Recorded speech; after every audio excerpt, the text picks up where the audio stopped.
I'm Spencer Levy, and this is the Weekly Take.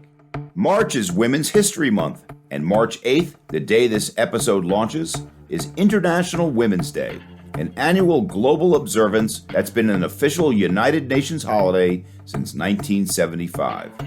Dedicated to raising awareness, promoting change, and protecting rights for women around the world.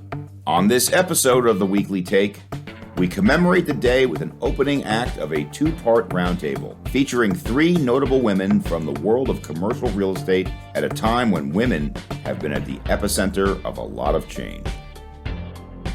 Me personally, a professional with children in the midst of the pandemic, I'd say early in the pandemic was probably the most challenging experience I've had in my career. That's Alison Caplan, CBRE's Chief People Officer, a leader in talent acquisition, management, and more. A big job for a company with more than 105,000 employees around the world. One of the things that struck me early on was the opportunity that was emerging where leadership understood the ability for people to work in a more flexible workplace. And that's Benji Baer, another member of CBRE's Women's Network and our global leadership team. Benji's a 20-year veteran of the financial services industry and currently serves as CBRE's Chief Marketing Officer. She's responsible for the marketing strategy and design that helps drive CBRE's business. Women hold the power now in terms of going forward in that they have great expertise, great talent, and contribute to an organization. And so they have that negotiating power that we wouldn't have had it not been for the pandemic. Last, but certainly not least, we also welcome Wendy Mann, the CEO of the Commercial Real Estate Women's Network, better known as CREW. Simply put, with more than 12,000 members in a dozen countries, CREW is the world's largest organization dedicated to advancing women in the industry. From personal stories to professional experiences, we'll talk about progress and opportunity for women in real estate and beyond, primarily in light of the pandemic and its disproportionate impact on women. We'll hear about workplace evolutions that have affected their careers over the years and what still needs to be done to foster fairness in the wider business world. Coming up, part one of a revealing, informative conversation, Women at Work in Commercial Real Estate. That's right now on the Weekly Take. Welcome to the Weekly Take, and this week I am joined by three great leaders in commercial real estate. Very happy to have you. There is great strength in women at CBRE, and last year we had an episode in honor of Women's Day, but today is a different day than it was last year. And let's start with you, Alison, because I think it's fair to say that most commentators would suggest that COVID was particularly hard on women in the workplace for many reasons. What's your point of view? Yeah, for sure. I mean, me personally, a professional with children in the midst of the pandemic, I'd say early in the pandemic was probably the most challenging experience I've had in my career because we had children home trying to be educated by Zoom. I think that challenge was something that I would have never predicted to be, I think typically before the pandemic, it would be around how do you balance work and be in the office or travel or do things like this. Having children home trying to be engaged with school and trying to show up for work while the demands of work were really hard was really unique. One thing that the Women's Network tried to do during this time was really bring together some connection and mentorship for women that were struggling with how do you show up on a Zoom call, be engaged when you have maybe a screaming child behind you, right? I mean, those were the realest moments. And for me, showing support to our women and sort of saying it's okay and this is hard and, how you can lean in.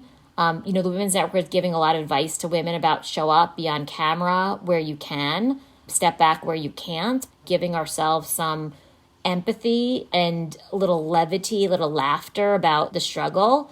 But I mean, it's brought stress to a different level than I think we could have anticipated.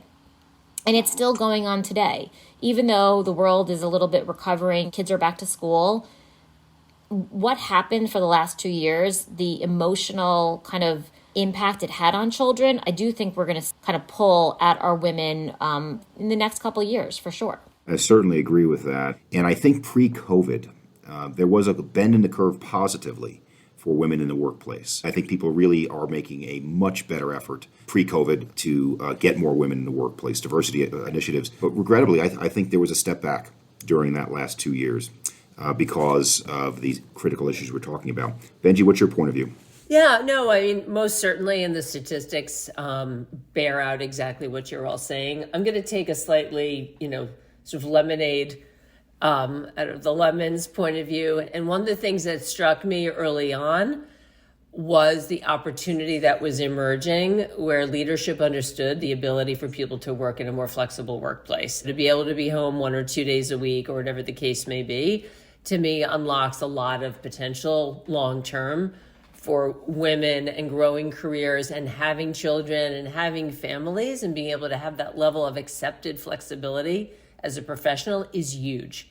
I mean, my personal story was after we had our third daughter, I was still in a very high-powered role, a lot of demands, and it was too much. And so I decided to take a new role, a lateral move, and I negotiated, and how many years ago is this now? Probably, it was just her 19th birthday. So about 18 years ago, I negotiated a 4-day work week to do a similar job. And I was the most thankful individual, but I was an outlier. That just didn't happen. So I do think long-term, and I appreciate this is also for the professional knowledge workers maybe where this is the case, but that opening of the door and that acceptance and institutionalization of flexibility, I actually think over time is going to be a benefit to female professionals and their ability to grow careers and take on more. I don't know how my two other colleagues feel about that, but I do want to put that out there. Great. Well, look, Wendy, I'm going to turn to you now, and I think we're hearing a couple of different perspectives here. I think Benji says that while it might have been very challenging during COVID, there may be a silver lining here in terms of the long-term assistance to women in the workplace. What's your point of view?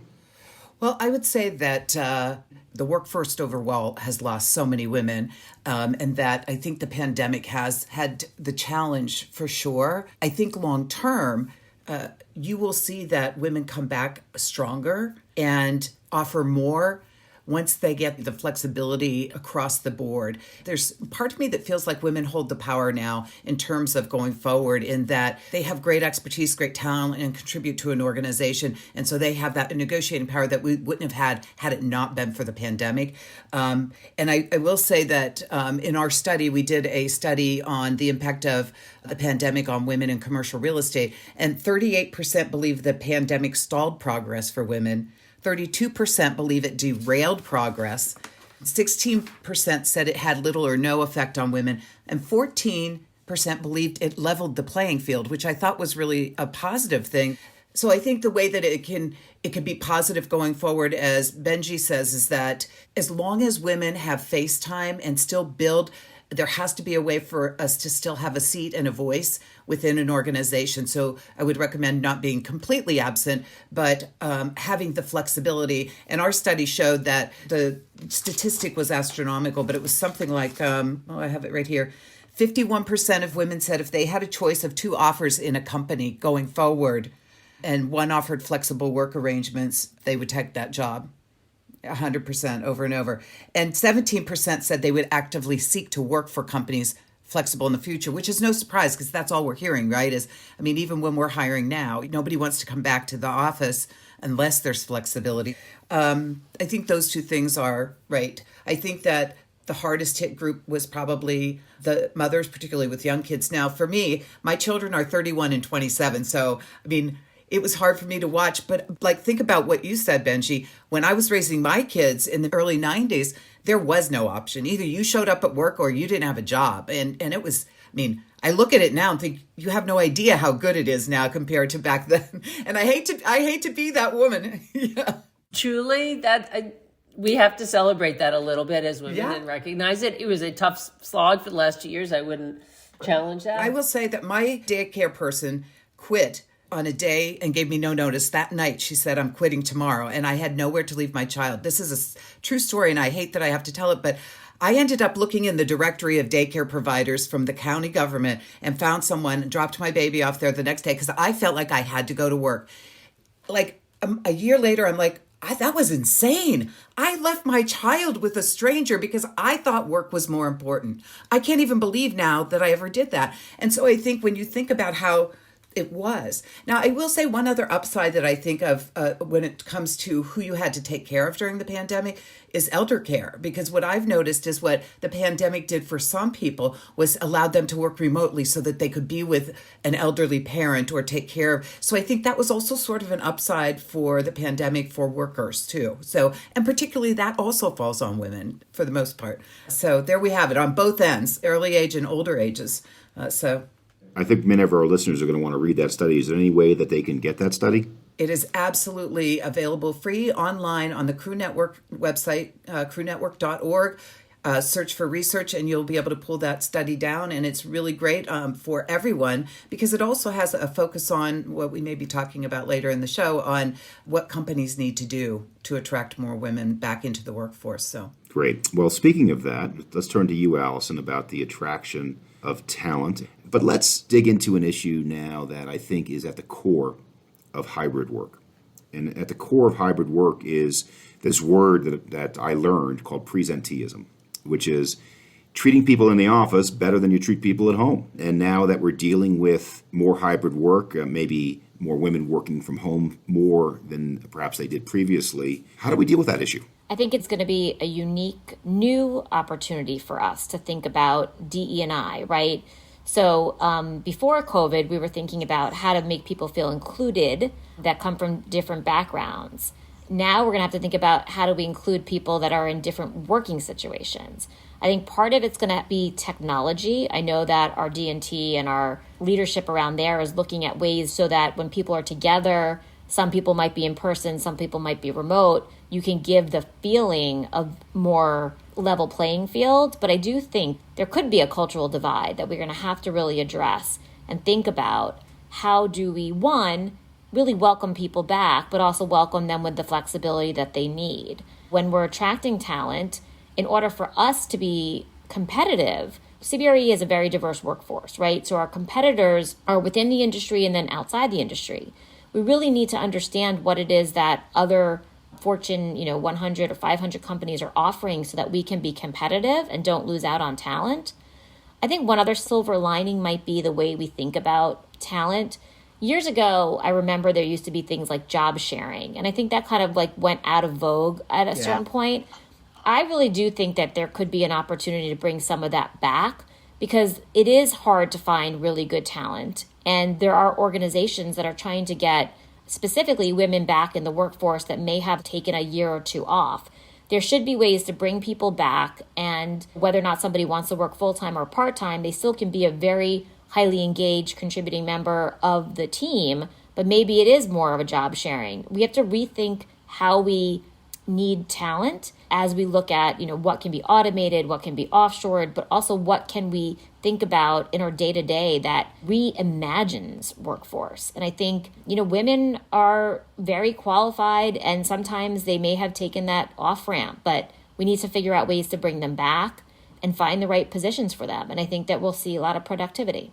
So let's dig into this job sharing concept. I'm actually not that familiar with the term. Okay. So Benji, go ahead. Well, I'm just surprised we haven't spoken about this, Alison, but literally 2 decades ago, I established a job share at my former job running marketing for an investment management firm. And there were 2 women who had young children who were amazing writers, communications professionals. And I was having the hardest time finding anyone to fill that role. And I found these 2 women who were consultants, and they each essentially worked 3 days a week. And on day 3, they overlapped so they could share the knowledge and the projects in transition. And it was the first of its kind, certainly at the company. And it was somewhat unusual, but it worked beautifully. And these women were so loyal and thankful because they had an amazing job at a great company 3 days a week. This wasn't something off the side to keep them busy. This allowed them to continue their professional development, grow, and contribute. And I hadn't thought about it until literally you started to bring it up, and I laughed to myself. It's brilliant. And that kind of flexibility to bring talent back to the company or back to whatever organization you're in is great for women, particularly depending where they are in their cycle of life. Whether Correct. It's kids, whether it's elder care, it could be so many different things going on. I think it's a way to retain talent too, because when people are coming, they're so stressed these days, they may say, I need to just leave. But instead of leave, what are the opportunities that we can give them? I mean, I remember 20 years ago when I was working in investment banking, they had job sharing where it was exactly that same thing. 2 days each on their own, 1 day together, doing one job. And it allows you to keep your skills. And then when you're ready, you can go back to a full-time model. Especially when we're looking at attrition, it's something that's very top of mind for us, looking at engagement and looking at how to retain our top talent. It could be a lever to really invest in. Yeah. And the other, just to ladder in a little bit more, the other opportunity, the other programs I've seen be successful are reentry programs. Mm-hmm. So women who have fully left the workforce for family or for whatever reason, and then companies are really building and particularly seeking out that very experienced set of individuals and allow them to kind of ramp up more quickly and enter the workforce that way. I've seen a formal thing called a returnship, and you come back as an intern in a sense, and then at the end of that internship are offered a full-time role. We're not used to thinking of talent this way, but it's going to be the future. Well, I think some of the answer was also in the past. Because when I got into the business 27 years ago, there were many more training programs at big companies. And a lot of them have just gone away. And I think we're missing out substantially there. So, Wendy, let's get your point of view. And when we talk about job sharing, I think we're all in complete agreement that it's a wonderful tool for women or for others to have a more balanced life, however they define that. What's your point of view on both? Well, I will tell you that, job sharing is a great tool and a great way to get people back in and keep them during those years where they can't. But there is a level of being held back. And we see that all the time in our benchmark study where sometimes the decision is taken out of their hands. In that study in 2020, the benchmark is every 5 years. So we did it in 2015 and 2020. We asked about something we call the aspiration gap.